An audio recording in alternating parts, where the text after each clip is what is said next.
You are listening to the One Day at a Time podcast. On this podcast, my guests share their stories of alcoholism, addiction, and how they recovered so that you can too. My hope is that you find the inspiration and resources you need to let go of what's holding you back so that you can transform into the person you were always meant to be. Ready? Here we go. You might be thinking, fentanyl overdose? This can't happen to me. But if you thought that, you'd be wrong. The scary truth about fentanyl is that it's being included in a lot of counterfeit street drugs. My nephew, who is 30, a college-educated, professional young man in a tech job, he's actually lost 4 friends due to fentanyl overdose.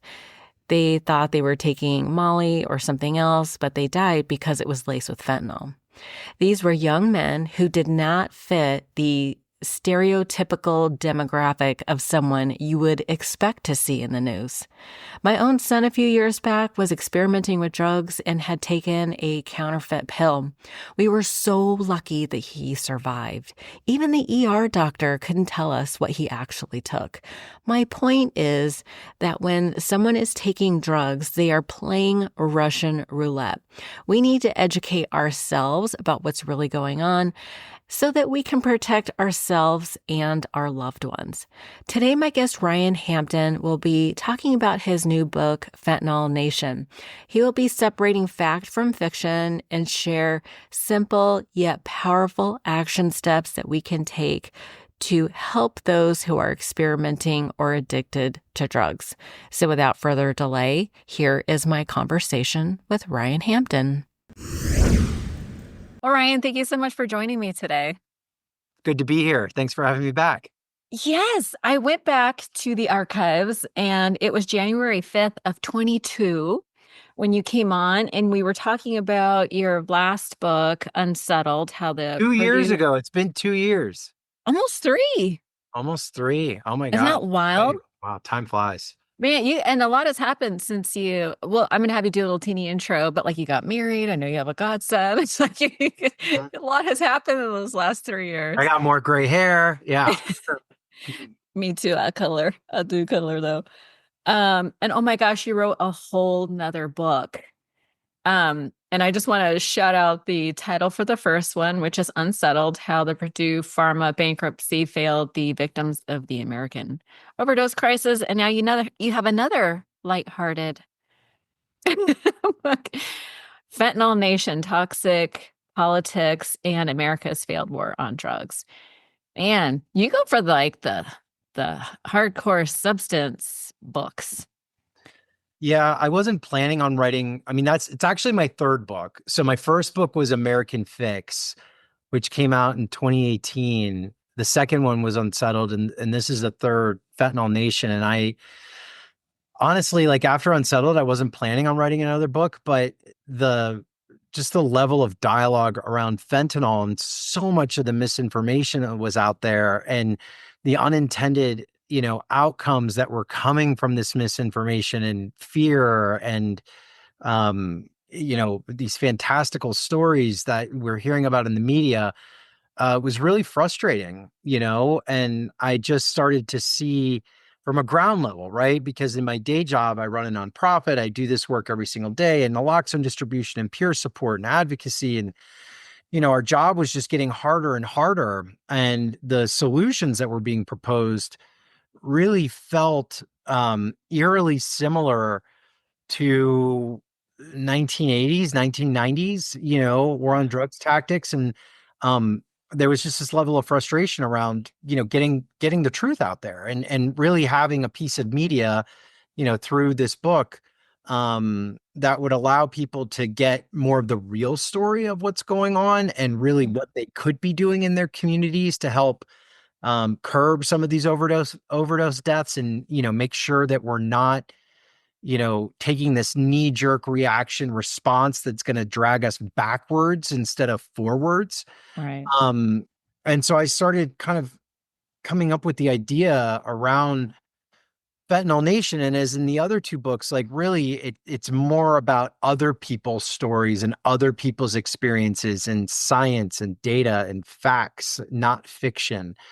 And, started writing it and pitched it. And, ended up publishing it in September in the midst of everything else I was doing in my life. But, I'm grateful it's out there. And the response has been very good. I think if folks are looking for a real level-headed approach to what's happening on the ground versus what you're hearing, maybe on broadcast news or, reading about in the newspaper, I would highly suggest they give it a look.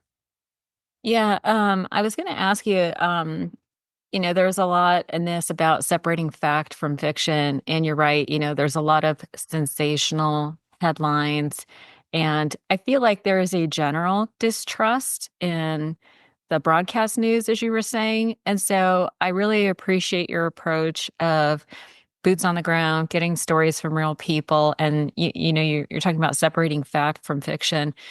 When you think about the fact from fiction, what are some of the main points people need to understand? Well, I mean, first and foremost, I would say that, locking people up is not going to end the overdose crisis, and part of the fear and one of the larger narratives throughout the book is that, in the last 2 years, we've seen something like 46 state legislatures take on fentanyl as a top issue. But the way they've decided to take it on has been by increasing, minimum mandatories, bringing down threshold limits of, what possession is that qualifies someone for possibly a year, in state prison plus a felony attached to it. And talking about how, jails are not treatment centers. Yes, certain people do belong in jail. I mean, we know that, but locking up everyday drug users who need treatment and housing and, a fresh start, is what we should be looking at, as opposed to treating jails as essentially healthcare facilities, because we don't have the political willpower to actually build the behavioral health infrastructure that we need. So that's one of the biggest, I'd say fiction items. The other one though, and really where I kick off the book in the introduction in chapter 1, is that it's physiologically impossible to overdose on fentanyl by just touching it. And while I understand, there's this desire to create panic in an attempt to create more awareness, what folks don't understand is that panic oftentimes is coupled with public policy solutions that come with it that lead to more folks in prison, when they should actually be in treatment. It has been proven time and again by epidemiologists and science, that just by touching fentanyl, you're not going to overdose. I talk to plenty of law enforcement officers every single day in my home state of Nevada that are around it all the time. I mean, you have to really be in the presence of a tremendous amount of fentanyl and literally have a fan blowing it in your face for 10 minutes, before you're going to see some sort of response, physiological response from it. And I think people also don't understand because I have parents and family members and community members who say, well, what's wrong with this heightened sense of fear around it, even if it's not completely true, it's dangerous enough. And my, response is fentanyl is dangerous enough and scary enough without these kind of crazy stories that are attached to it. And folks don't understand that, like, I've come across EMTs and others who are afraid to administer rescue breathing to someone that's overdosing, out of fear that it may get on them. And if the substance gets on them, they may die. And, we need level heads, as we start to look at this. And, my fight in this is really, how do we get to solutions, that will reduce our country's insatiable demand for the drug in the first place. Um, while I wouldn't necessarily coin it as fiction, I would say there is an over reliance in the media and in policy that if we're to seal off our borders, that this crisis will go away. And what folks fail to understand or recognize is that, we're now in a synthetic overdose crisis, synthetic opioid crisis, synthetic drug crisis. which means that the precursors to fentanyl and the precursors to carfentanil and the chemicals needed to, produce nitrazines and other drugs, synthetic drugs that are just as powerful and in many respects more powerful than fentanyl, can be bought on the internet, right? They can be manufactured in someone's bathroom or bathtub. This is why we call it the bathtub gin of opioids, essentially. And it's here, and it's here to stay. Sadly, we could slow those precursors and fentanyl analogs from getting into the United States through the southern border, of course, by shutting it down or slowing it or having better technology, which is what I favor. But we also could seal off the border 360 degrees around the United States, have a tremendous, most beautiful walls ever, up on from coast to coast, and we will still have a drug crisis in the United States. Yeah. Any good student of politics or government or economics, will tell you that in order to reduce supply, you need to lower demand. And the demand in this case are users, drug users, people who are using the product. And the solutions proposed by policymakers have been so simplistic and knee-jerk, right? It's like, okay, well, if we just they're all punitive, right? And punitive, but also very supply driven, right? If we cut off the supply at the borders, if we cut off the suppliers, the demand will go away. We have tried that playbook time and again for generations. Decades. Yeah. I mean, since I was born, certainly. And it never works. The so-called war on drugs. Let's take, for example, the current narrative surrounding, addiction and fentanyl, it's eerily similar to that of the crack cocaine in the 80s. The war on drugs really kicked into high gear during Reagan's presidency, during the crack crisis. Just say no. Yeah, just say no. And every president since Reagan, both Democrats and Republicans, have kept this war alive. It had a devastating impact on Black communities in the 80s and 90s, with a law that passed that made crack punishable 100 times harsher than that of powder cocaine. And powder cocaine was widely viewed as kind of this rich white people's party drug, and it wasn't punished as harshly as crack. A person who was caught with just 5 grams of crack was punished at the same level as someone with more than a pound of powder cocaine, even though the two are pretty much the same drug. And, here we are some 40 years later with fentanyl, and it's become another political weapon, I believe, that's wielded to capture the fear of Americans. And it's fueled by this misinformation we talked about and these fantastical stories. And it's generating this ferocious backlash to alternative strategies that we know are rooted in medicine, public health, compassion, science, and results. The main difference between crack and fentanyl is that the latter is actually quite lethal and dangerous, and it's dangerous enough, yet there's still tons of just hyperbole and exaggeration that clouds, I think, policymakers' judgment and pushes aside really calmer heads. And instead of assessing the reality of the problem, we hear that fentanyl is, this weapon of mass destruction, that touching it can kill you, that even being in the I was really surprised to hear that is not true. I was reading a part of your book that was talking about, there's a story about a, police arresting somebody that was like covered in it, and there was a little bit on the pants and they wipe it off with a thumb, and then they went into an overdose. Right. This inflated level of threat and danger, right? And I talk about that in that Chris Green story in the opening of the book.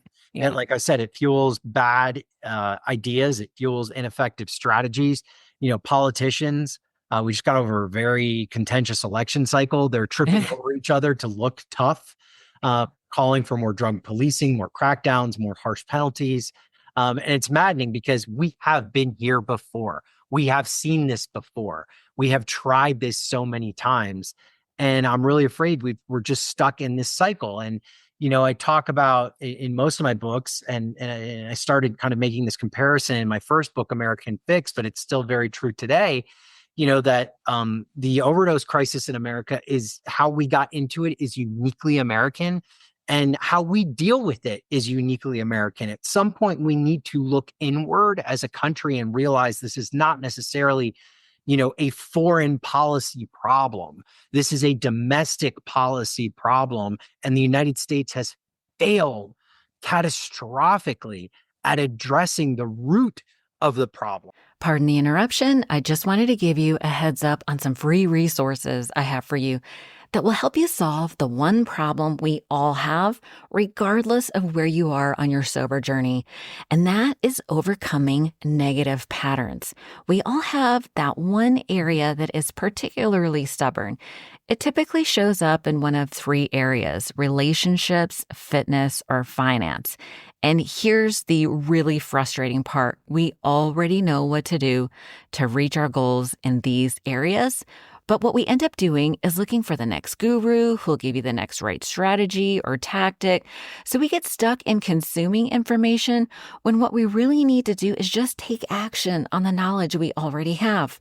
I propose that what's really going on is that we have internal resistance, and it's your default mode network. It's your brain's operating system, and that's what's keeping us stuck in these negative repeating patterns.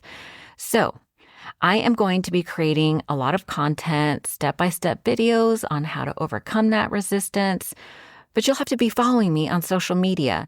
You can find me on Instagram at Arlena Allen, same for TikTok, and I actually have a brand new Facebook page also under Arlena Allen. And you can also find me on YouTube under the One Day at a Time Recovery Podcast. I'll be sharing journaling exercises, meditations, and science-based practices, all aimed at reprogramming your default mode network and overcoming resistance. I'll also leave links to all of this in the show notes at odatchat.com. That's it for now. Back to the show. Right? We need to be looking at why people are using drugs. We need to be looking at why we don't have adequate support systems for them. We need to be looking at the causes of generational poverty in the United States. We need to be looking at the youth mental health crisis that we have.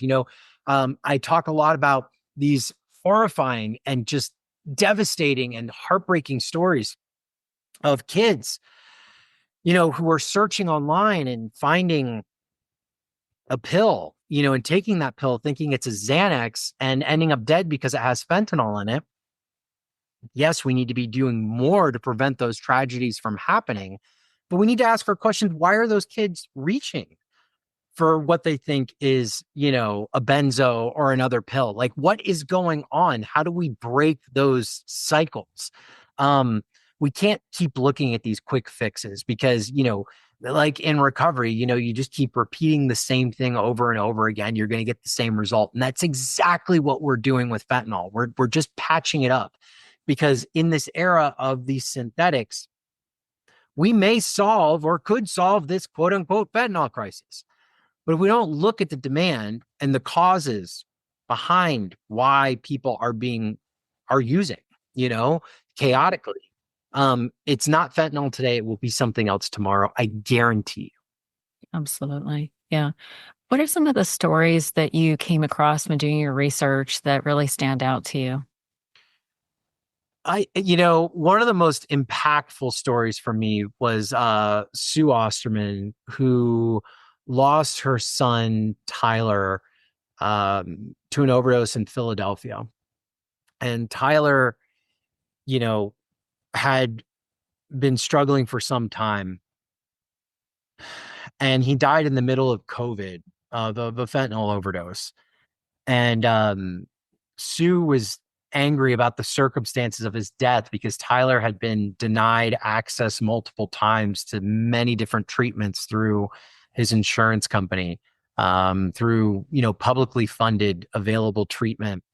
And Tyler was really, to me, I related with him a lot because he was just this prime example of how the system's completely failed folks. It's, he was the prime example of how, this inadequate treatment infrastructure coupled with really bad rulemaking by the Drug Enforcement Administration around buprenorphine and methadone and the lack of access of services of folks throughout COVID had deadly, real deadly consequences for families like Sue and her husband and their kids. But what struck out with me most, because it was a story of grief and pain, what struck out to me and stood out to me was Stu's resilience, and how she didn't just let Tyler's story end, that she got really involved. She lobbied the DEA. She worked with her legislators in the state of Pennsylvania around opioid abatement dollars. She got very vocal. She started a nonprofit. She's helped countless humans since Tyler died in 2020, as a way to keep Tyler's story alive, but really continue to live another day. And she turned so much pain into what I feel is a lot of hope for a lot of folks out there who need it right now. And it stuck with me, it stuck with me. The other one was my friend Anne, who I wrote about towards the tail end of the book, who's another side of the overdose crisis, another side of that coin that we don't hear about often, a chronic pain patient who is, essentially confined to mobility devices and wheelchairs, who needs fentanyl, medical grade fentanyl, to live. She cannot function without it, not because she has a problem or is addicted to it, but because her pain is so debilitating and her dysphonia is so crippling to her. And there are millions of Americans out there who have a problem accessing, their pain treatments because of a lot of this misinformation and hype that's out there. And when we look at, Anne's story stuck with me, and it sticks with me today, because if we don't look at balanced solutions and making sure that, while we're preventing these tragic overdose deaths, that we're also not increasing deaths on the chronic pain patient community, where suicide rates have just, gone through the roof as a result of people not being able to get their medications.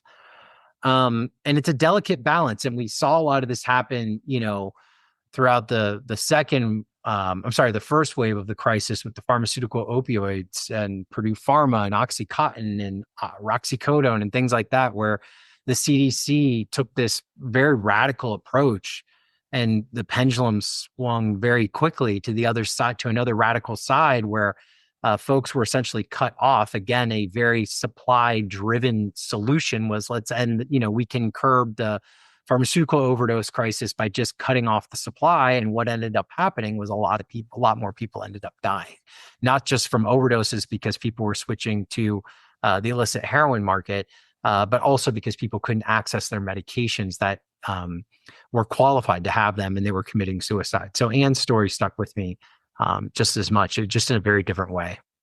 That's so tragic. There's going to be a lot of people listening to this, and it sounds like such a big problem. It sounds like it's overwhelming, and everyone looks at you, and you do so much of like mobilize recovery, and you're writing books and speaking and all that stuff. What can just like the average person do? There's a lot of people in recovery. It feels like everybody in recovery knows somebody who has struggled with, opiates. What can we do to make policy changes that more focused towards root cause solutions? Sure. I mean, I lay out like a 9 kind of point agenda at the end of the book. As I do always, I want to leave people with something to do. I would encourage on a very ground floor level, encourage folks who want to get involved and be a part of the solution, to encourage their to employ their policymakers, to really view addiction and the fentanyl crisis through a public health lens, right? And to demand solutions that are public health oriented, right? And while there is a place for the criminal justice system and there is a place for incarceration, that returning to policies that have been tried and failed 40 years ago is not the way to go, although it may be the most instant gratifying thing that people can do, where policymakers can do, where they feel there's some measure of justice. It's only going to lead us further into this rabbit hole. The 9 things that I point out is starting number 1, free universal naloxone, Narcan, right? We've seen a recent decrease in deaths in certain pockets of the country, which can be directly attributed to the wide availability of Narcan and naloxone, and lower barriers to treatment in certain regions across the country. Naloxone should be free, just like the vaccine was free, in 2020 and 2021. Narcan costs, the generic formula of Narcan naloxone costs about a nickel to manufacture.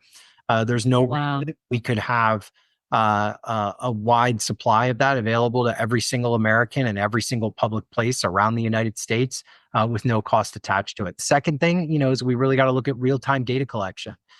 We should be able to see live data about overdose numbers, about deaths, about emergency response times. Similar again to the COVID-19 pandemic. I was able to go onto Google and see exactly what was happening in my county in real time. Overdoses have got to be tracked and treated like what they are, which is public health emergency outcomes. Without real data, we have a hard way in mapping our way out of this. Another thing which I think is quite popular is addiction treatment on demand. That's my third item, right? We know that less than 10% of people ever get any type of medical care for their addiction. Folks who need it, often they're pushed into emergency rooms or urgent cares and then immediately released with no follow-up supports. Fourth item would be, we've got to innovate treatment, right? We've got to look at new ways of being able to meet people where they're at. We know there's many pathways to recovery. It's something we've been talking about for a long time. And while the emphasis has oftentimes been on abstinence-based only treatment modalities, we know that recovery is rarely kind of a black and white issue, right? There's no wrong way to recover. Inclusive pathways means meeting people where they're at, instead of only treating people who can adhere to certain arbitrary treatment guidelines. We got to look at abundant support beyond treatment, right? Recovery is bigger than substance use. We've got to look at things like recovery community organizations, job training, mental health support, long-term health care. It's unrealistic to expect that simply stopping people from using drugs is magically going to return them to full functionality. Homelessness is another big issue, right? Getting people housed, looking at how Houston did it. Recovery housing is a huge part of recovery. Law enforcement, right? Taking some of the burden off of our law enforcement officers, including professionals who are trained as social workers and direct care workers to be meeting crisis response situations, as opposed to police officers being overburdened with also playing the role of mental health counselor. Got to look at harm reduction. I think most importantly, we've got to make sure we're leaving no one behind. Every single overdose death is preventable, in my opinion. Nobody ever has to die from a fentanyl overdose. Coming to this work with the mindset that ending overdose means making a broad enough tent for everyone who needs help. That includes families, friends, coworkers, community members, and loved ones.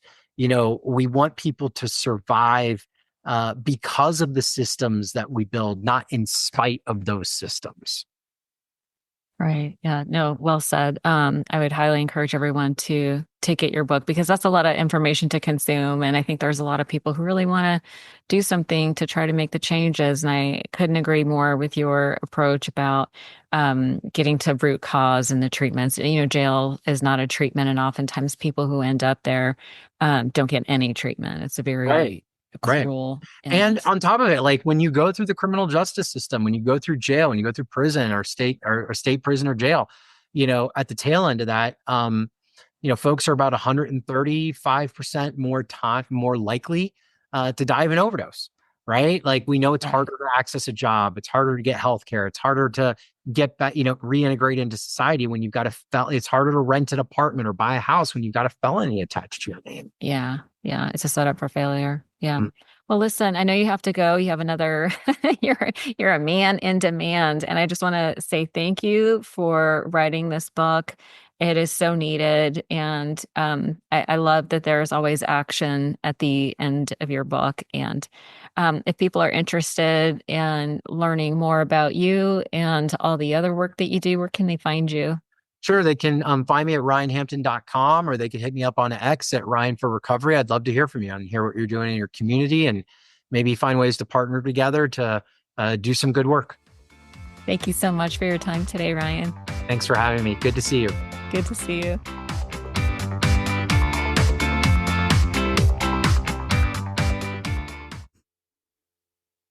One last thing before you go, you can follow the podcast on Instagram for daily inspiration at ODAT Podcast. And if you'd like to get a biweekly email from me with recommendations to books I'm reading, meditations I love, or other recovery podcasts, just sign up for it at odatchat.com. That's ODAAT chat.com. And if you do, I hope you enjoy it.